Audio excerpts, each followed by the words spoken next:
आओ हुण असीं सिद्ध करते हैं पाइथागोरस प्रमेय। किसी समकोण त्रिकोण विच सब तो वड्डी भुजा कर्ण दा वर्ग बाकी दो भुजावां दे वर्गां दे जोड़ दे बराबर हुंदा है।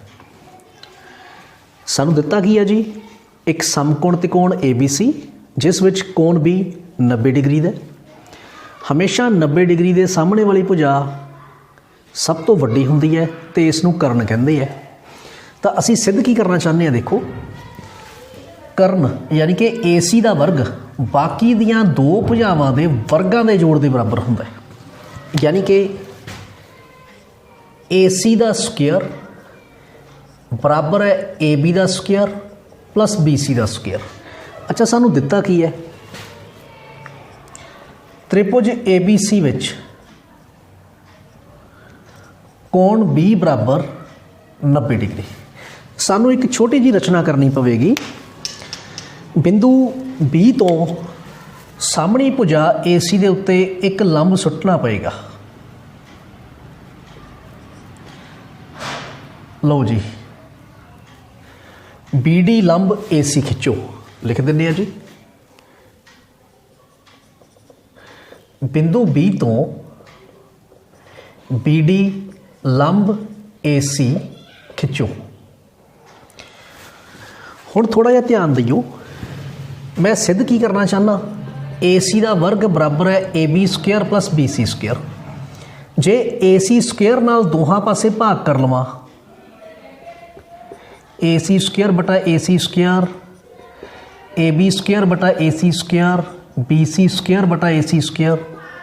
चलो इधर तो एक बन जाना कट के। नोट करो AB है त्रिकोण दे विच लंब है, यानी कि लंब AC कर्ण है।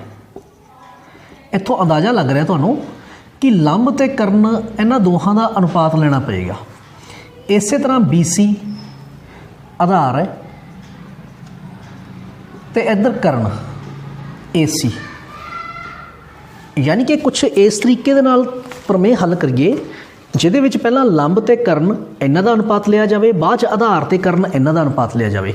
उस लिए असीं की करना, देखो साडा लंब AB छोटी त्रिकोण ADB दे विच आ रहा है ते कर्ण AC वड्डी त्रिकोण ABC दे विच आ रहा है। तो पहलां ये दो छोटियां त्रिकोणां दे उत्ते असीं काम करांगे। छोटी त्रिकोण ADB, त्रिभुज ADB ते त्रिभुज ABC विच इत्थे थोड़ा ध्यान रखियो, छोटी त्रिकोण ADB ते वड्डी त्रिकोण ABC इन्हां दोहां दे विच कोण A साझा सी, इस करके बिंदु A मैं पहले नंबर ते रखिया। छोटी त्रिकोण दे विच बिंदु D दे उत्ते 90 डिग्री का कोण बन रहा है तो D बिंदु दूसरे नंबर ते है, तो वड्डी त्रिकोण दे विच बिंदु B ते 90 का कोण बन रहा है।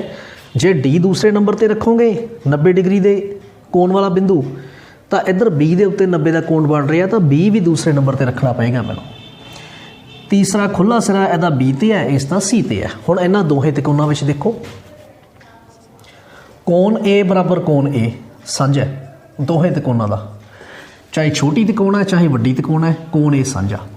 छोटी त्रिकोण विच बिंदु D के उत्ते 90 का कोण है, यानी कि कोण ADB, ते वड्डी त्रिकोण दे विच बिंदु B के उत्ते कोण ABC 90 डिग्री करके दोहें बराबर हो जाएंगे,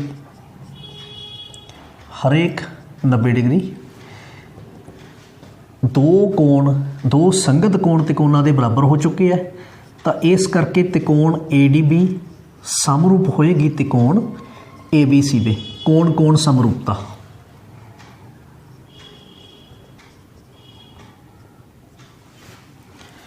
हुण देखो असी लंब ते कर्णां दा अनुपात लेना है। पहला देखिए साडे कोले खब्बे हत्थ त्रिकोण है ADB छोटी त्रिकोण, उहदा लंब AD बटा सज्जे पासे वड्डी त्रिकोण है ABC, उहदा लंब AB। तो लंबां दा अनुपात लिया जी मैं। हुण कर्ण देखो, छोटी त्रिकोण ADB दे विच कर्ण है जी AB, तो कर्ण का अनुपात बटा वड्डी त्रिकोण उहदा कर्ण है जी कोण 90 डिग्री है उहदे सामने AC,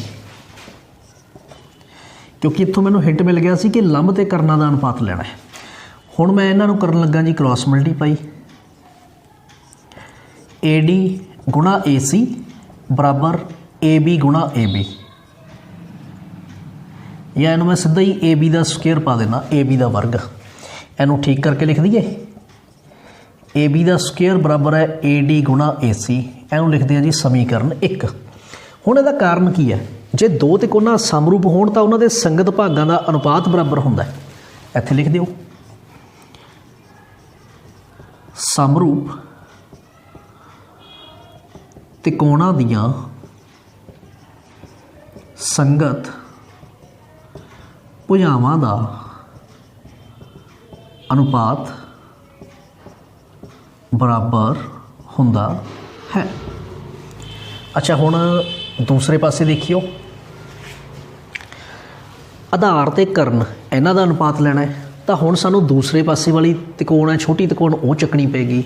होया की है देखो, त्रिकोण पहलां लई सी जी ADB, तो हुण दूसरे पासे त्रिकोण लैनी पेगी CDB। भुजा देखो DB साझी है, पहला त्रिकोण इस तरह बन रही सी, हुण इस तरह बन रही है उल्टा के। तो इहदा सौखा ढंग की है, बस बिंदु A की थां ते C बिंदु चेंज हो रहा है। तो इसे दे विच जिथे बिंदु A है उत्थे C कर दिओ, तो जिथे C है उत्थे A कर दिओ, बाकी सारा सेम चल जाएगा।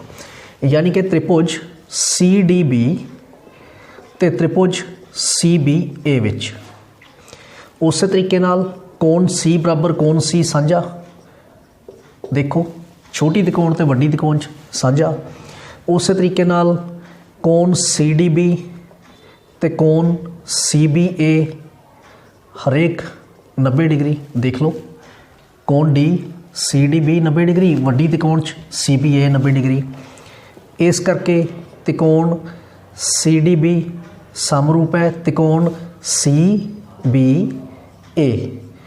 एंगल एंगल समरूपता, ये नियम वरत्या मैं। इस करके की होएगा जी CD बटा CB बराबर CB बटा CA। हुण क्रॉस गुणा कर दिए, CD गुणा CA बराबर CB गुणा CB, CB का वर्ग। इनू खब्बे हथ ले आइए जी CB का वर्ग, इसनू CB की जगह तो मैं BC लिख देना, BC का वर्ग बराबर CD गुणा AC। समीकरण 2 AC या CA एक ही गल है, क्योंकि ये भुजा AC की लंबाई है।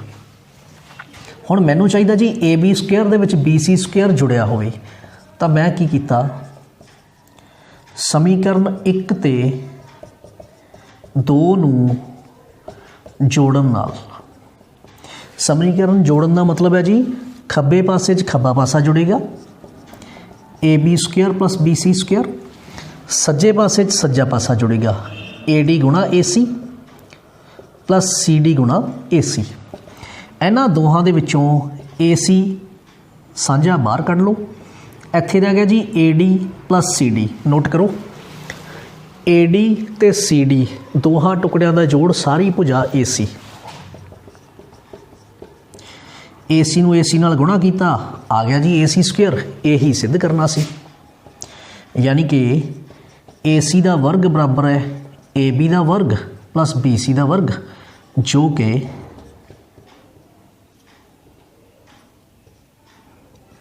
सिद्ध करना सी।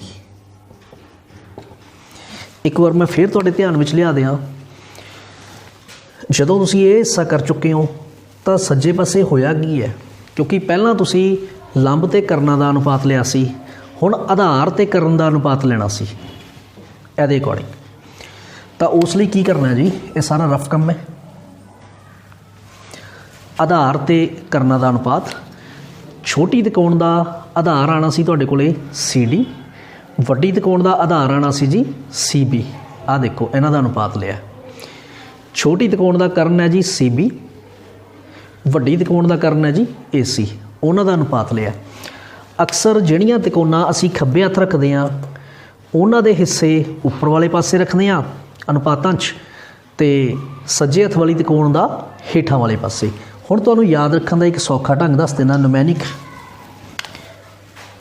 ADB अ द ब अदब ABC अ ब क अबक ये याद रखण दा ढंग है अदब ते अबक। जे होर भी तुसी रट्टा मारन लई याद रखना चाहते हो वैसे तो तुसी समझ चुके हो कि ये अनुपात किस तरह ले गए आ। फिर कई बच्चे किस तरह याद रखते हैं, देखो इत्थे जिमें ADB है 1 2 3 1 2 3 इत्थे की कीता जी, देखो पहला दूसरा 1 2 इधर पहला दूसरा 1 2 12 का 12 नाल अनुपात AB पहला तीसरा AC पहला तीसरा 13 का 13 नाल अनुपात। उपर वाली चीज़ां खब्बे हथ वाली त्रिकोण चों है 12 तो 13 का मुल एकती आ। हेठां वाली चीज़ां सज्जे हथ वाली त्रिकोण च है, यानी कि पहला अदब ते अबक ये त्रिकोणां लईआं, उन्हां च कोण ए साझा ते कोण ADB ते कोण ABC हरेक 90 डिग्री। इस तरीके नाल तुसीं इहनूं याद रख सकते हो सौखा। लो वैसे इसकी जरूरत नहीं है, सो इहनूं मैं कट्टण लगा।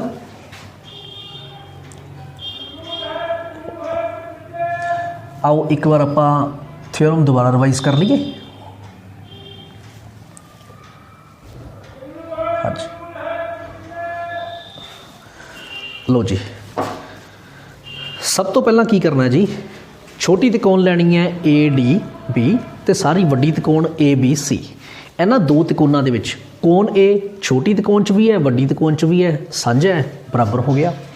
छोटी त्रिकोण दे विच बिंदु D दे उत्ते 90 का कोण बन रहा, वड्डी त्रिकोण च बिंदु B ते 90 का कोण बन रहा, तो कोण ADB ते कोण ABC हरेक 90 डिग्री बराबर हो गया। जदों किसी भी दो त्रिकोणां दे विच दो कोण आपस बराबर हो जाण तो वो समरूप हो जांदी है। तो कोण कोण समरूपता नियम लगा के त्रिकोणां समरूप हो गईयां। तो फिर उन्हां चों मैं अनुपात लिया। सब तो पहला छोटी त्रिकोण दे विच AD लंब है, वड्डी त्रिकोण दे विच AB लंब है। छोटी त्रिकोण दे विच AB करना है, वड्डी त्रिकोण च AC करना है। याद रखने का ढंग भी मैं तुहानूं दसदा सी 1 2 ते 3 1 2 ते 3 12 का 12 नाल अनुपात 12 1 2 12 1 2 13 1 3 पहला तीजा बिंदु AC। वैसे असल च इहदा हिंट मैनूं इत्थों मिलिया सी, जिहड़ी चीज़ मैं सिद्ध करनी चाहता सी ये तुहाडा जस्ट रफ कम सी, सो इहनूं तुसीं याद नहीं रखना। इस तरीके नाल क्रॉस मल्टीप्लाई जदों तुसीं कीती AD गुणा AC AB गुणा AB AB का स्क्वेयर, यानी कि AB का वर्ग बराबर आ गया जी AD गुणा AC। हुण की करना है, हेठां वाली त्रिकोण चकनी है तो वड्डी त्रिकोण चकनी है पूरी। हेठां वाली त्रिकोण दे विच जस्ट देखो ये त्रिकोण उपर सी, इनू इस तरह करके बनाया आप त्रिकोण नूं, यानी कि A की जगह तो बिंदु C आया है, तो इस पासे जिथे बिंदु A आया उत्थे मैं C लिखता, जिथे C आया उत्थे मैं A लिखता, बाकी सारा कुछ इस तरह तुसीं लिख सकते हो। असल दे विच इत्थे मैं हुण की करना सी, आधार ते करना दे अनुपात कंपेयर करना सी आपस च। तो इन्हां दो छोटी त्रिकोण CDB ते वड्डी त्रिकोण ABC दे विच कोण C साझा, बिंदु D ते 90 का कोण, बिंदु B ते 90 का कोण, दोनों त्रिकोणां समरूप हो गईयां। उस तरीके नाल आधार इहदा CD है, वड्डी त्रिकोण का आधार BC है, तो आधारां का अनुपात लिया। फिर वड्डी त्रिकोण ते छोटी त्रिकोण, हुण इन्हां दोहां दे विच देखो छोटी त्रिकोण का कर्ण है जी CB, वड्डी त्रिकोण का कर्ण है जी AC। तो हुण मैं करना का अनुपात लिया क्योंकि इत्थों मैनूं हिंट मिल गया सी कि आधारां का अनुपात वक्रा ते करना का अनुपात वक्रा लेना चाहिए। उस तरह क्रॉस मल्टीप्लाई किया तो लिखता जी इनू BC square is equal to CD गुणा AC। समीकरण 1 ते 2 मैं लिया जोड़ के इन्हां दोहां थावां दे विच AC साझा निकलना सी, अंदर AD ते CD नूं जोड़ोगे तो AC मिलता है, AC गुणा AC स्क्वेयर, यानी कि AC का वर्ग बराबर आ गया जी AB का वर्ग प्लस PC का वर्ग, जो कि सिद्ध करना सी।